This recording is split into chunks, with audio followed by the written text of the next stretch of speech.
So what kind of clients do you find come to learn to meditate? Most of my clients are professionals. A lot of them are women. They've got really high power careers. They're very successful, and they're really seeking something else. Actually, their success comes from their energy, their commitment.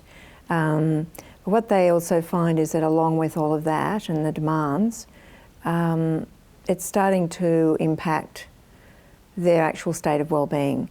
A lot of people actually have, because of the way they present themselves, they present really well.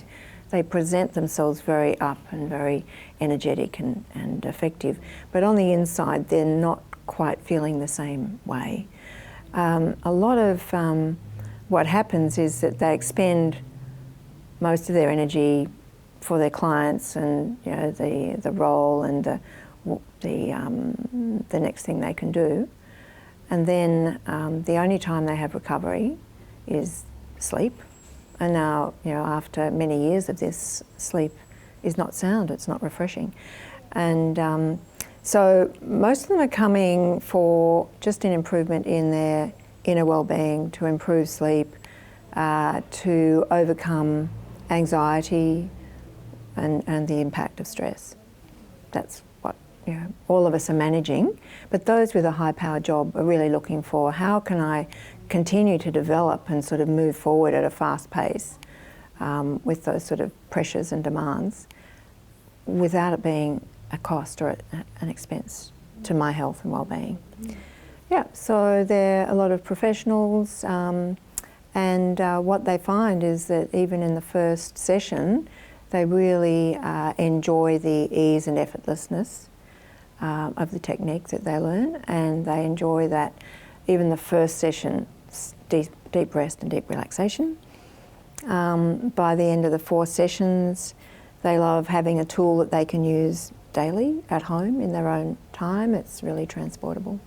Yeah. Great. And you've mentioned that it's a sort of 4 days, so can you just briefly describe what this particular meditation technique is and how it differs from, say, mindfulness or using an app or general sort of body relaxation, for example? Well, it's interesting because a lot of our clients have often tried other forms of meditation.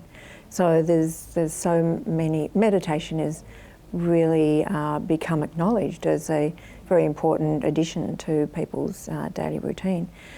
So there's many different types, as you've mentioned. You can do an app. The technology is what's the easiest thing for people to use. An app is also useful, but the difference is actually learning a particular sound, a mantra that's selected on the basis that you are the individual that's learning. So it's an individual sound that's suitable for the person learning. So you want to have that selected by the teacher based on their training, and also that the technique is effective when it's taught step by step under the guidance of the teacher. So the thing about an app or just guided relaxation or something like that is that what you don't get to understand is why it is that as the mind starts settling down, you also have a thought.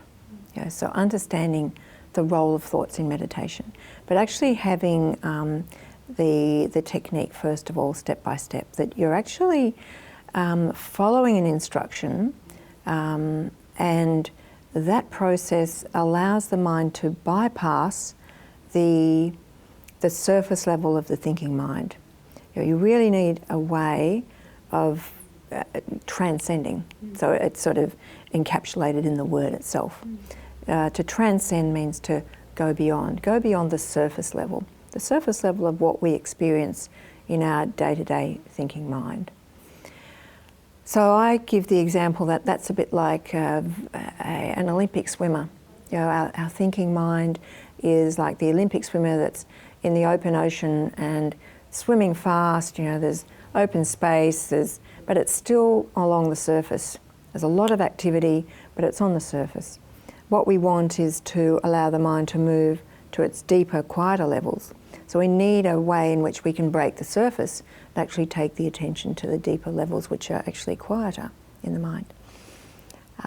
So this technique, which is a technique where you learn systematically, or you actually systematically experience quieter and quieter and quieter states of the thought process.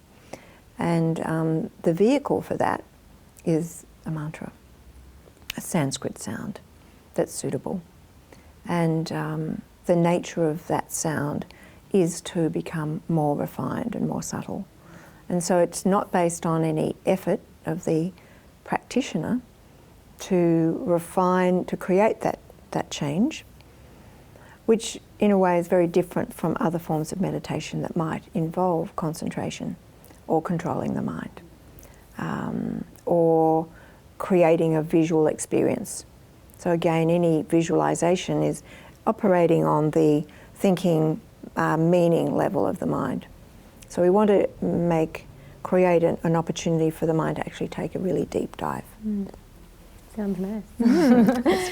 And you mentioned that a lot of people use this in, to support their business and their profession, so energy, clarity, creativity. What are some of the other main benefits that you see out of your students after they learn, or from all walks of life, be it physical, mental, emotional, spiritual well-being? Yeah. It's really interesting. It's very subtle, but it's profound for everyone individually. As I was saying before, we can all present, as if we're looking good, but how we're feeling on the inside, that's something that we register, quite intimately in ourselves. So some of the key things are the way in which we feel as we're operating. So little triggers of impatience, little triggers of impulsivity that sort of send us off on some tangent, and we end up making the wrong decision and regretting that. So impatience, impulsivity, frustration, little things that cause irritability they disappear very quickly. So even within the first 4 sessions of learning, the first 4 days, you've just introduced this very simple little procedure for sitting quietly, practicing the technique for 20 minutes in the morning and the afternoon.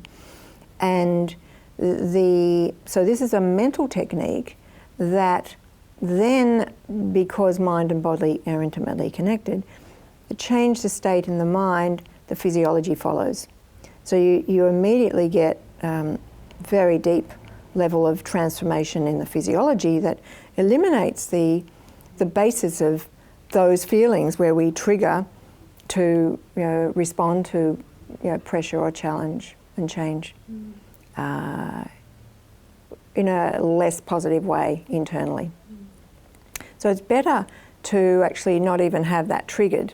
I mean, we can certainly notice it triggered and then manage our response, what we're going to say or how we're going to respond.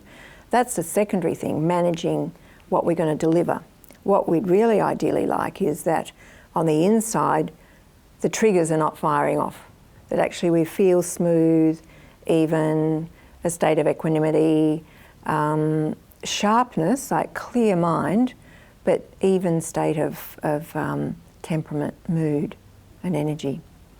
And so that's what people usually report. Yeah, beautiful. And I mean, meditations, it's very common this day and age, and there's many different sort of types of meditation and so many teachers, but you've been teaching for quite a while now. Could you give me some, like a little bit of background on your journey and your teaching experience and how long you've been teaching for? Yeah, well, I feel very fortunate. So, and I was very young when I learned to meditate, so it was, I'd been on a self-exploratory journey, some yoga, and of course, the practice at the end of yoga would be some meditation, but never quite knowing, was I doing it right, or always in that field of, I can't meditate because I've got so many thoughts. So I'd sit down to meditate in my bedroom and you'd start settling down, but the next thing you know is, oh, I'm thinking about that, I'm thinking about that.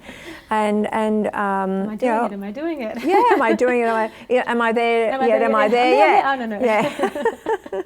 And, I know that I'd taken my instruction from a book. There are some beautiful books out there that describe the steps of meditation.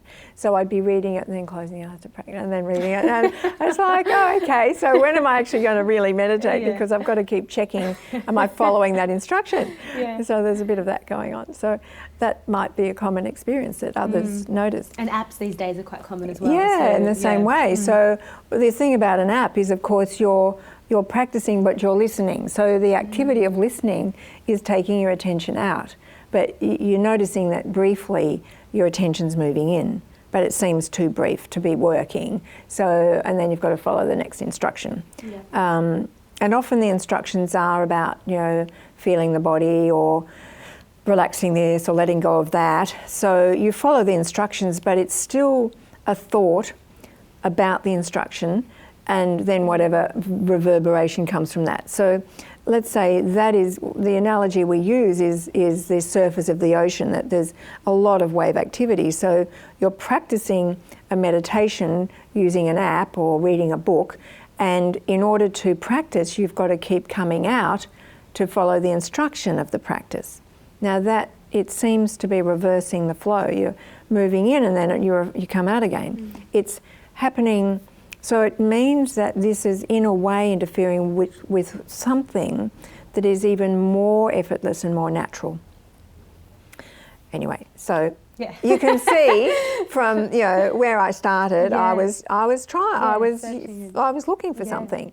So that's like most of our clients are in the same, that they're all seeking. Everyone is seeking something because they know innately we know there is an aspect of our nature that is more of something. We're more of something than what we actually express on the surface. And the saying is where the whole is more than the sum of the parts, but at any time we only sort of express part of ourselves, or we're only ever known by somebody, in the field that we're in. But we innately know in ourselves we're more than that. So the ancient texts describe it that, consciousness is an ocean. There's the ocean of consciousness, and that is, what's available deep within. If we could access that realm of fullness and unboundedness, then that actually enhances every channeled aspect of our lives, which is through thought and action and all of that. So we are all seekers, and we're all doing whatever we can in our life to make it better. So anyway, meditation, this transcending meditation is an easy tool to integrate. You'll learn how to do it in the first session. Yeah. And then the 3 following sessions provide an intellectual framework of understanding how it works and why it works, and answering the questions that the intellect wants to understand. But they're just continuing to verify that the technique or the way you're using the technique is actually working. So it's experiential learning. It's not informational, learning. It's actually have the experience, continue with the experience, and then have some confirmation. And that's in a step-by-step process over these 4 consecutive days. So it's a very easy formula for learning. Those 4 sessions on consecutive days also give you an opportunity to get used to taking time in the morning to meditate for 20 minutes before breakfast, and taking time in the afternoon after work or before the evening meal to fit just a short 20-minute time in for yourself.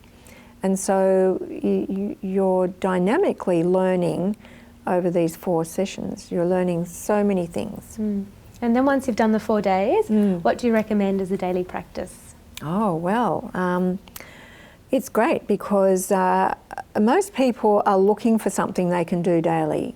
And the beauty is it's It's in your own home. You don't have to get dressed and race out the door to get there in time for an appointment at the yoga class, or you don't have to get to the gym on time. It's actually you just get up and get yourself ready and do a session before breakfast. And that's ideal because the morning session is what really sets the brain up. It creates this orderly style of functioning in the brain, and the brain is the organ through which we think and decide and choose, you know, what's important to do first today. I mean, we're all getting up with that pattern of what I've got to do, I've got to do, I've got to do. Yeah. But often our list is so long that then we get overwhelmed with what I've got to do, but we often might not choose well in terms of what are the key things. Yeah. What should I really do? So you just do the same thing day we're in, day actually out. Unconscious, you know, of a lot of things.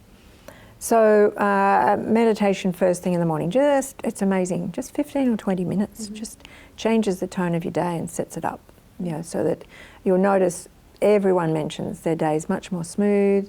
They're going through whatever they would normally do in the office or in the workplace or with clients.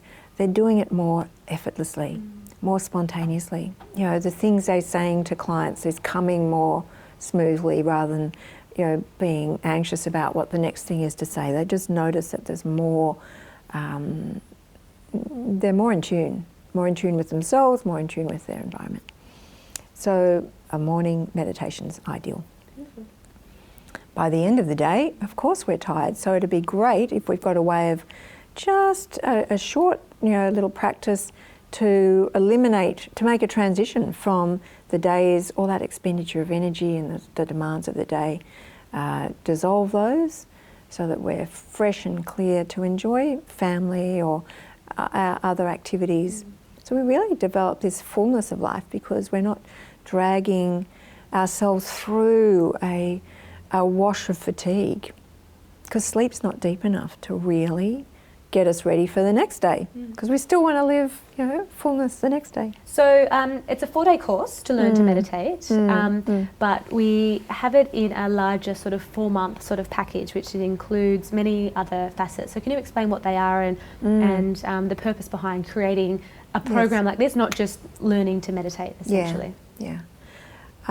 Well, that's great. One of the key things is we know what's well known about the brain and behaviour and that sort of thing is that it takes, you know, change is actually always taking place, but intentional change and purposeful change takes a certain period of time. So our current behaviours are based on current, you know, brainwave patternings. So when change is taking place and you'll learn to meditate and there's many beneficial changes that are occurring, but what's great is to actually have a regular contact with the teacher and other practitioners and other experienced people like yourself in the health and well-being area of Ayurveda, so that you can continue to have a reference point of how am I travelling, what more can I do, and we're here, we wish to create an environment to support your transformation. So 4 months is a really good length of time to see yourself taking, you know, this progressive path. And so we start with the 4 consecutive sessions of learning the meditation. You get used to, you know, practicing that in your day-to-day routine. Included in the program is then also learning and appreciating what's your unique mind-body constitution and what other patterns have you got in your day-to-day routine that are either contributing to your well-being, your inner peace, your vitality, that with some further knowledge you can begin to sort of enhance as well. And so that's where people make, you know, they have an appointment with yourself for the Ayurveda part of the program.